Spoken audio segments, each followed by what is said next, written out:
इंद्र ने सुरभि महायज्ञ किया और जब ये सुरभि महायज्ञ पूर्ण हुआ तो सुरभि गाय प्रकट हो गई। जब सुरभि गाय प्रकट हुई, इंद्र से कहने लगी वरदान मांग लो।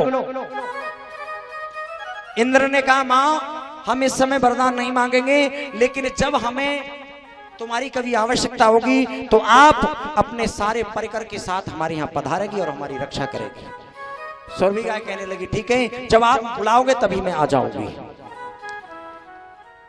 इधर आपने मैं भी यह कथा सुनाऊंगा भौमासुर नाम के दैत्य की। ये भौमासुर नाम का दैत्य है, देवताओं की माता है अदिति। देवताओं की माता अदिति के छत्र और कुंडल चुरा लिए इसमें। महाराज वो छत्र साधारण सा नहीं था, वो पानी का बना हुआ छत्र था, विचित्र छत्र था। अब इसको भौमासुर ने चुरा लिया।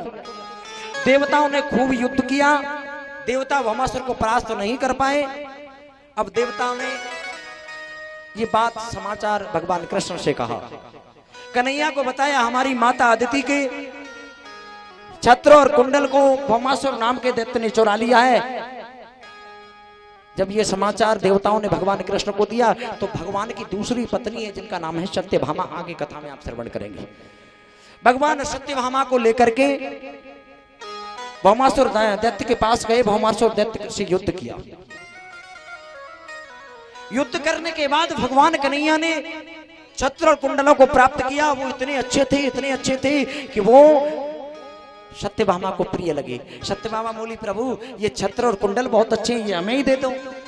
भगवान बोले कोई बात नहीं, देवता इतनी बात तो मान ही जाएंगे क्योंकि हमने देवताओं की बहुत सारी मदद की है। उन्होंने वो सत्यभामा को दे दिए।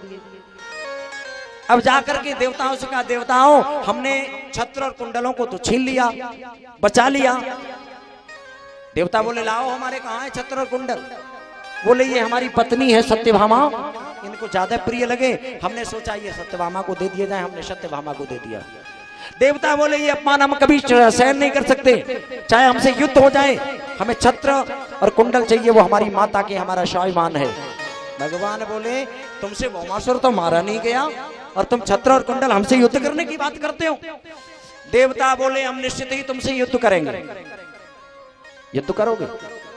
अपनी सेना तैयार करो, भगवान कृष्ण से बोले।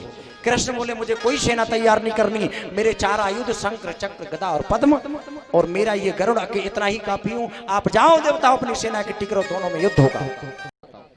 क्या कहा? बोले मैं अपनी पराजय स्वीकार करता हूं कि मेरे सामने मेरी गैया मैया खड़ी है, मैं अस्त्र नहीं उठाऊंगा, मैं अपनी पराजय स्वीकार करता हूं। ये बात गरुड़ जी को बहुत बुरी लगी। गरुड़ जी बोले अरे सुरभि मां, भगवान ने तुम्हारे लिए मेरे भगवान जिंदा रहते हैं, तुम्हारी नित्य प्रति आराधना करते हैं और तुम इन देवताओं का साथ दे रही हो। भगवान ने गरुड़ को समझाया गरुड़ तुम चिंता मत करो।